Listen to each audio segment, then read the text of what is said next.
BB ન્યૂઝમાં આપનું સ્વાગત છે। હું છું અજીઝ ઝુપેલવાલા। સમાચારમાં વાત કરીએ તો વડોદરા શહેરના યાકુતપુરા ખાતે મોહર્રમના 12વા ચાંદે ગત રાત્રે તાજ સોદા ફેક્ટરી પાસે નિયાઝે હુસૈનના પ્રોગ્રામનું આયોજન કરવામાં આવ્યું હતું। આ પ્રોગ્રામ તાજ ફ્રેન્ડ સર્કલ દ્વારા રાખવામાં આવ્યું હતું।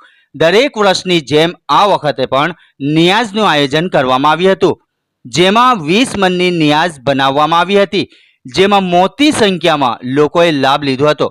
જે દ્રશ્ય તમે જોઈ રહ્યા છો, જેમાં વિસ્તારના રહીશો આગેવાનો ખાસ ઉપસ્થિત રહી સાથે ઇરશાદભાઈ, વાજુભાઈ પટેલ, ફૈઝલ ખાન પઠાણ, એજાઝભાઈ, ફૈઝ ખાન, મોન્તુભાઈ મલેક, મહેર દીવાન સહિત તેમની ટીમે ખૂબ સાથ સહકાર આપી પ્રોગ્રામને સફળ બનાવ્યું હતું।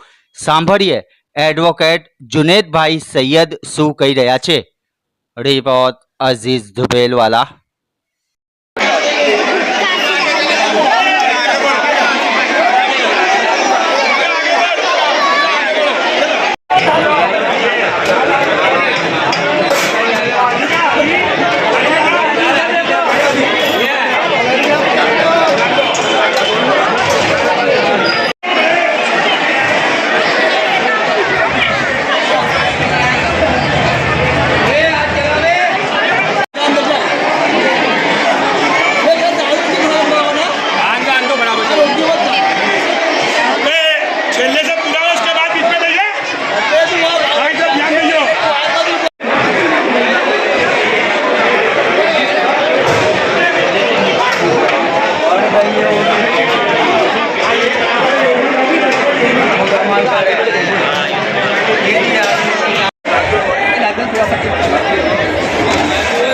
આ છે રફીકભાઈ। કેવા રફીકભાઈ?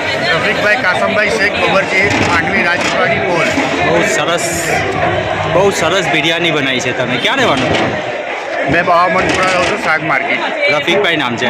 હા, હાજી કાસમભાઈ શેખ। આ બિરયાની આ કેટલા મણની બિરયાની બનાવી છે આજે? આ લગભગ તમારે 30 મણની બિરયાની થઈ। 30 મણની બિરયાની એટલે કેટલા લોકોએ લાભ લીધો હશે? આ કમસે કમ તમારે 4 થી 6000 માણસ। 4 થી 6000।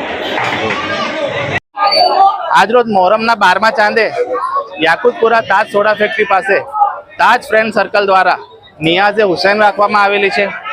આ નિયાઝે હુસૈન 30 મણની રાખવામાં આવેલી છે અને તમે જોઈ શકો છો કે 2 થી 5000 જેટલી પબ્લિક આ નિયાઝમાં સામેલ થયેલી છે અને આ તાજ ફ્રેન્ડ સર્કલ છેલ્લા ઘણા વર્ષોથી આવી નિયાઝનો પ્રોગ્રામ રાખે છે અને આ તાજ ફ્રેન્ડ સર્કલ આજે જે નિયાઝ રાખી છે, આ નિયાઝમાં ખાસ કરીને અમારા ઇરશાદભાઈ, વાજુભાઈ પટેલ, ફૈઝલ ખાન પઠાણ, એજાઝભાઈ તેમજ ફજલ ખાન જેવા જે યુવાઓ છે જે દર વર્ષે આવી નિયાઝનો પ્રોગ્રામ રાખે છે અને જે જરૂરતમંદ લોકો છે એને જમવાનું ખવડાવે છે અને જે રીતે આ નિયાઝનું પ્રોગ્રામ આ વખતે એમને રાખ્યું છે, આવનારા 100 વર્ષો સુધી પણ આવો નિયાઝનું પ્રોગ્રામ કરે એવી અમારી આશા છે।